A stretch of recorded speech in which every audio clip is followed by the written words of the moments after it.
we're going to do reverses today, and I know a few of you did attend a reverse workshop that I did here at the beginning of the year. I don't feel bad about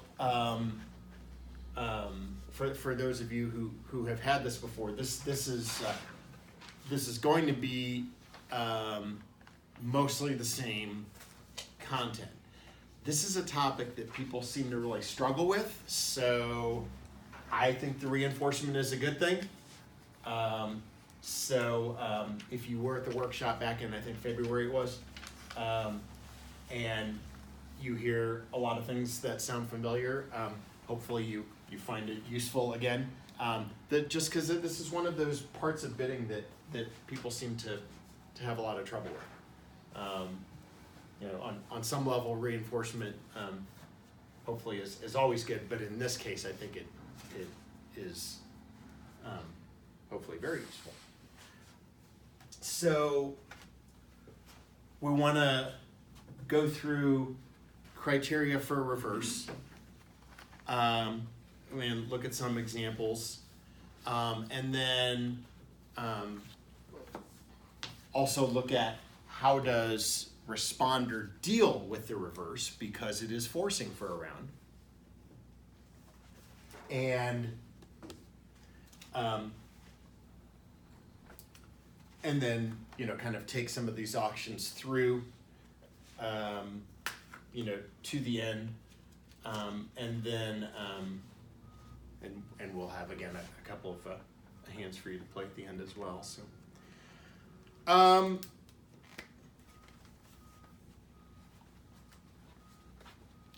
my running joke about reverses for a long time has been, sometimes a reverse auction will come up, and I'll be suspicious about it, and I'll ask my opponents if it's a reverse, and they'll say, "Oh, I don't play those." And my response is, "Well, they're not optional. You just did it. Whether you have the correct hand for it or not is immaterial." If you have an auction in which you have reversed, you did it, whether you know what you're doing or not. But the thing that I think throws people is it's not a convention. Reverse is not a convention.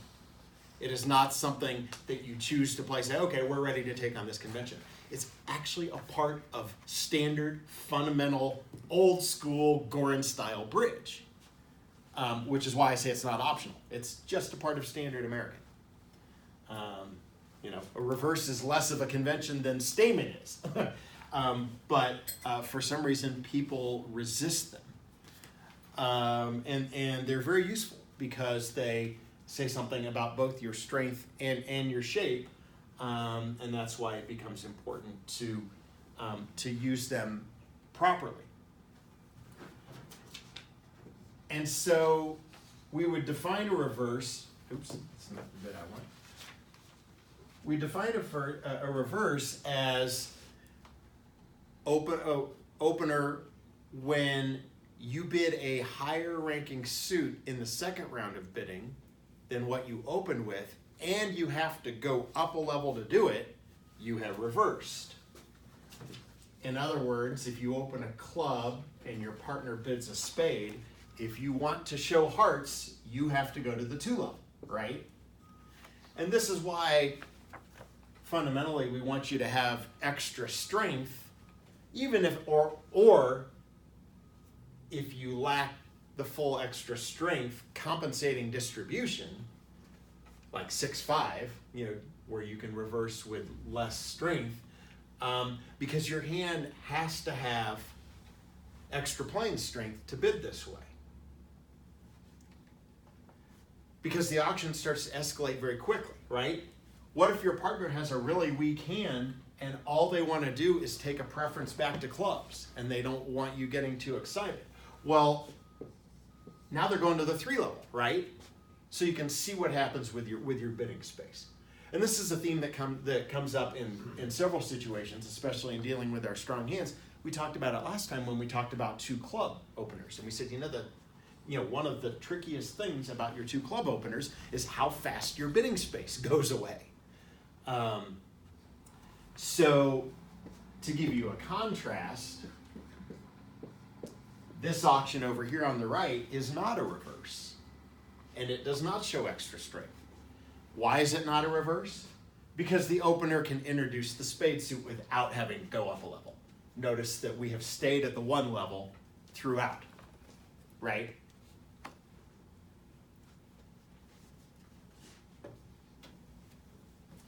And it does have to be a higher ranking suit to constitute a reverse. So on that auction there, where you open a diamond, partner responds a heart, and you say 2 clubs, here you have had to go to the 2 level to show your clubs, but clubs is a lower ranking suit than diamonds, right? And so notice that if your partner wants to take a preference to diamonds, here they can do that at the 2 level. And you stay there. They don't have to go up to the 3 level, right? Whereas if we switch it around and you open a club first and then you bid diamonds and your partner wants to go back to clubs, so that is one of the key differences to note here. That auction on top where you open a diamond and then bid 2 clubs, suggesting, 9 or 10 or maybe even more cards in the minors, right? But some kind of minor 2-suitor is what you have. And you have a minor 2-suitor in the hand on the bottom, but the hand on for the auction on the bottom, this has got to be a better hand to do that. And so if you don't have the strength to reverse, you need to come up with another bidding sequence. This is why sometimes, and I don't know what all of you have practiced or been taught, but would anybody here, do any of you ever open a diamond when your clubs are actually longer? Like 4 diamonds and 5 clubs?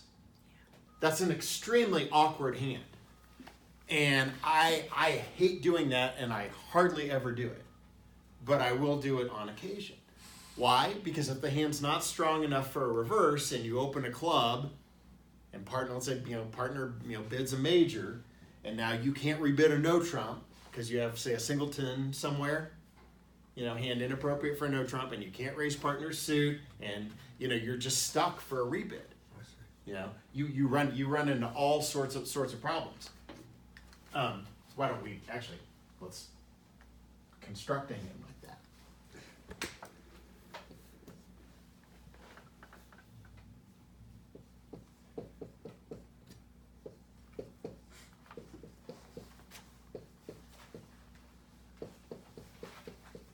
Yeah, maybe something like that. Okay, so you have 13 points. You're exactly 1, 3, 4, 5. 4 diamonds, 5 clubs, right? So this is one of those hands where you want to develop your plan before you open the bidding, right? He's like, oh, I opened my longest minor. Easy, I have 5 clubs. Okay, so you bid a club. Well, what does partner do? Well, partner bids a spade, right? Partner usually bids whatever is most inconvenient for you, right?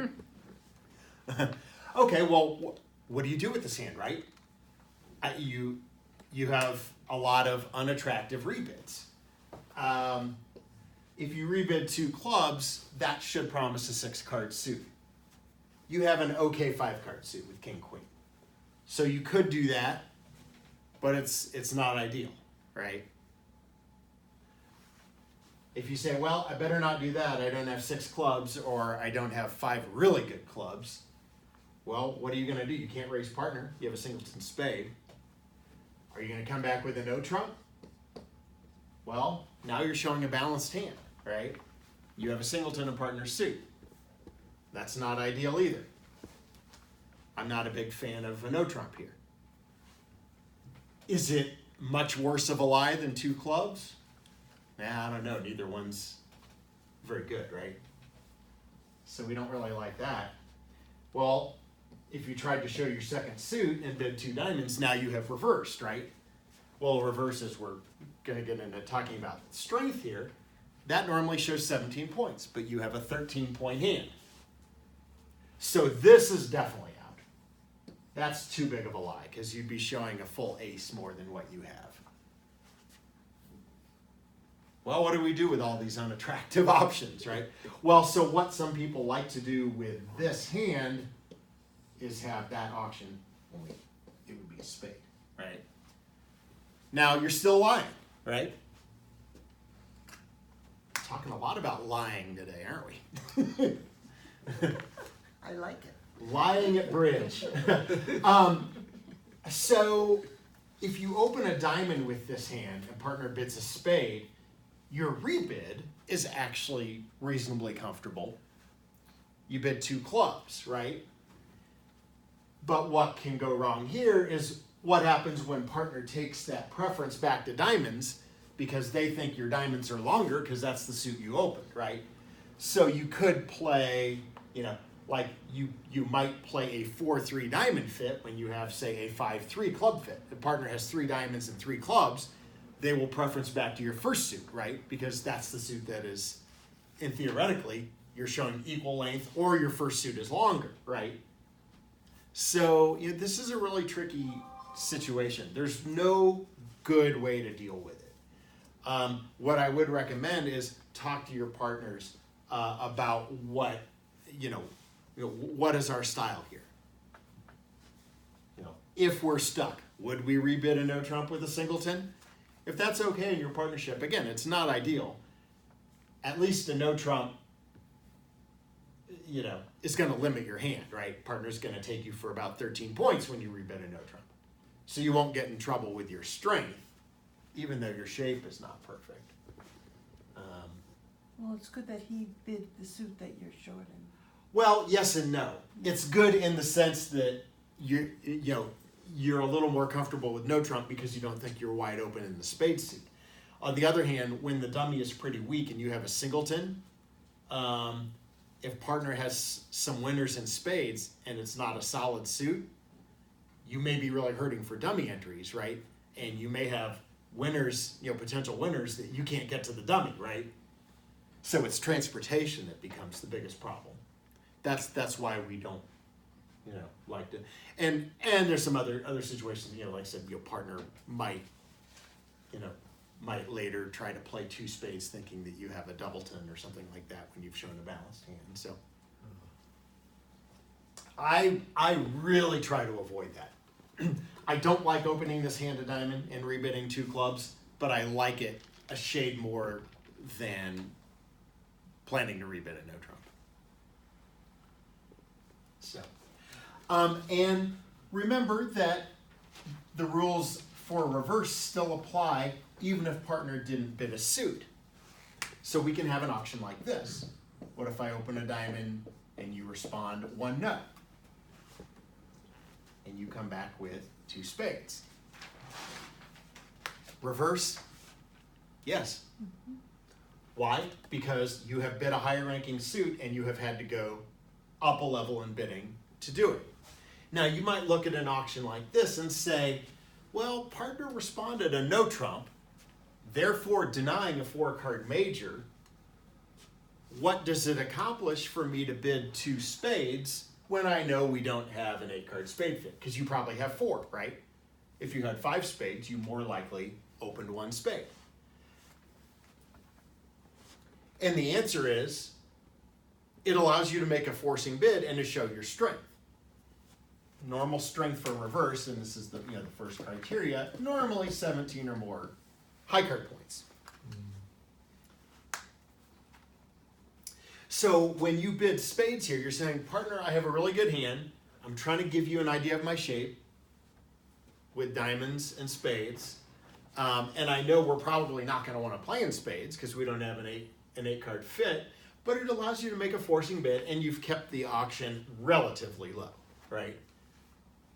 And remember, at least, over here partner is limited, right? Because this 1 no is 6 to 10. So it still serves a purpose.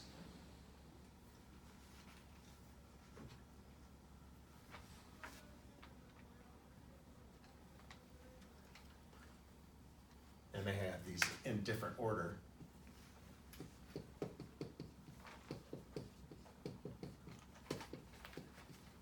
Here's the thing that people seem to get wrong on reverses all the time. your first suit is longer than your second suit. And the mistake that I see most often is I see people describe their shape completely wrong because they are attempting to show their strength. And they recognize, oh, I'm strong enough to reverse. And they forget about the shape requirement. Back in May, I was playing up at the sectional in Longmont, and my partner, who had never played reverses before coming to the seminar here earlier this year, and so then after he took the class, and now he's on the lookout, right? He's looking for hands where he can reverse. And so it was our first or second hand of the day, and sure enough, it went something like a club, a spade, and he bid 2 hearts. All right. Well, we ended up in the right spot because I bid 3 no next. And as he tabled the dummy, he said, it finally came up. Reverse finally came up. And he tabled a balanced 18 count that included 4 clubs and 4 hearts. The clubs were not longer, even though he had shown longer clubs. I didn't want to burst his bubble, but I said, well, actually, your best rebid is 2 no. 2 no shows your balanced 18 or 19, right? And is not forcing. So the true definition of a reverse is when you get around to showing that second suit, you have now confirmed that this suit is longer. And so if this shows 4 hearts, presumably, since we didn't open a heart, you have at least 5 clubs for that auction. And that's part of the idea here. We are trying to get across a picture of our shape. Now, take an auction like this one here that starts a diamond, a no trump, 2 spades. Okay, well, responder doesn't have length in a major, right? And so one of the concerns that you might have about playing no trump from this person's side of the table is well, what do we hold in the majors?